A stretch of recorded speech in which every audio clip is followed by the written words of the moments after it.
আহ্বান জানিয়েছে যে আমাদের এই জায়গাগুলো ব্যবহার করে, আর আমাদের বেকার যে মানুষগুলো আছে এগুলো কাজে লাগান। মাননীয় স্পিকার, আমরা যেহেতু সব সময় শুধু নেই নেই নেই এই ভাষায় অভ্যস্ত, এখানে যারা দায়িত্বশীল আছে বিশেষ করে মন্ত্রী পরিষদের যারা আছে তাদেরকে বলবো আমাদের স্ব আসনে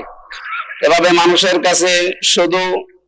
আকাঙ্ক্ষা না জানিয়ে আমাদের নিজেদের আসনগুলোর যে জায়গাগুলো সরকারি বেসরকারি ভাবে পড়ে আছে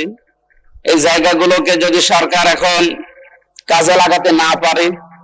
তাহলে বাইরের দেশগুলোকে আহ্বান জানাক। আমি অলরেডি এর ভেতরে এই 2 মাসের ভেতরে অনেকগুলো কোম্পানির সাথে বাইরের যোগাযোগ করেছি, তারা বলছে আমাদেরকে ইকোনমিক জোন তৈরি করে ঘোষণা করে দেন, আমরা আসতেছি। এসে এই জায়গাগুলোতে অন্তত আমার কুষ্টিয়া সদরের 3 আসনের যে জায়গা পড়ে আছে, আমার হরিপুর ইউনিয়নের একটা জায়গা পড়ে আছে, ওখানে প্রায় 1000 একর। কুষ্টিয়াতে একটা অনেক পুরাতন মিল পড়ে আছে, মোহিনী মিল, যেখানে 300 বিঘার